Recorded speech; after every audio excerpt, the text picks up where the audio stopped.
Hi, it's Deanna Forrester. I just wanted to share with you 3 tools for success that I have found have helped me in my life.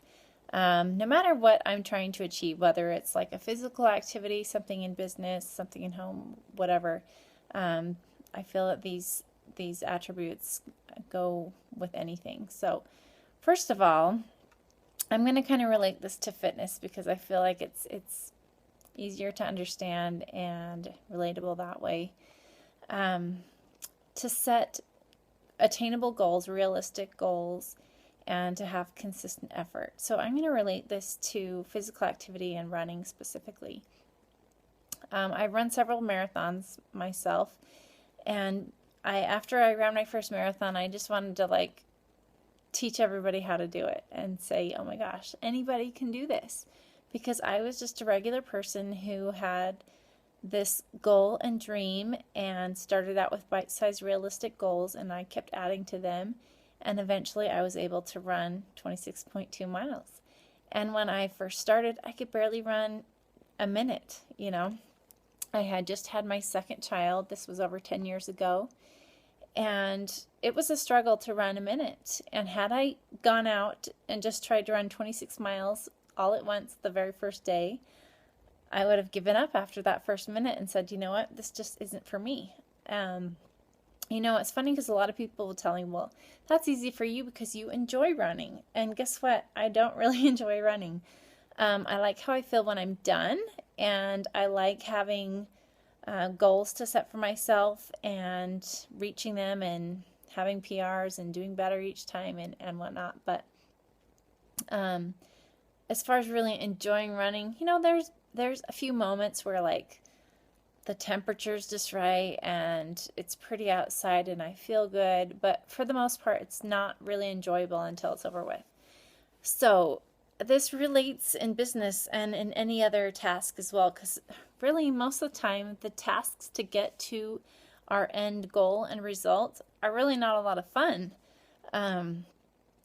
Getting there to the top of the mountain is where the excitement comes from, but you don't feel that joy unless you've put in that work and effort. If somebody just takes you to the destination, there's no joy in it unless you've experienced the pain you have to go through.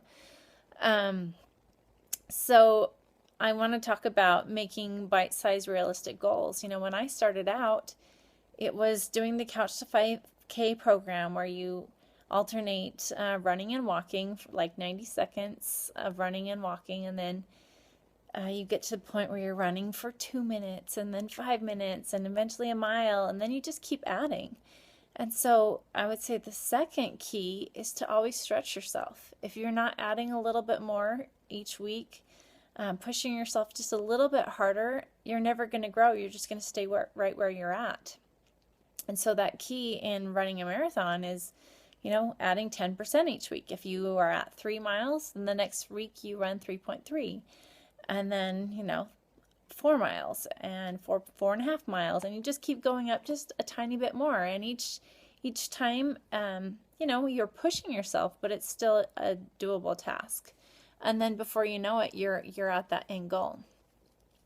Now, another experience I wanted to share with you. So, really, if you want something bad enough, you make time for it. And my husband and I, we get up at 4:30 in the morning to make time to exercise. And on Saturdays, we don't have to get up quite so early since we're not working those days. So, I had set my alarm one Friday night to get up at 6:37 in the morning, and that was, sleeping in.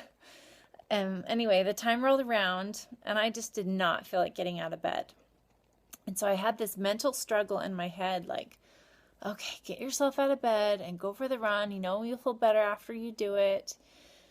And then the other side of me that's oh, I'm so tired. I've gotten up at 4:30 all week long. This is my only day to sleep in. And so I'm having this mental struggle. Meanwhile, my husband gets out of bed and I'm oh, I just want to sleep in. And so he gets up and he puts on his shoes and is out the door. And I start yelling for him. I'm what? He's just going to leave me here and I'm going to be sad that he went and did the work and gets to, check that off his list and I'm stuck in bed. So even though I didn't want to go through the pain of running or like get out of my bed, I wanted to check it off my list. And I was like, wait, honey, get back here. You're supposed to come and like push me and tell me like how I'll feel better about myself after I've done it. And like I was telling him all the things that he's supposed to tell me to do to like get me motivated. And he really didn't say any of them. And then I basically talked myself into getting out of bed and running. And, you know, we went for this run and we hadn't been running for months. We normally lift weights. And we were feeling pretty good. And the music was great. And I was having a good run, one of those rare moments. And I'm like, oh, I'm so glad that I talked him into talking me into running.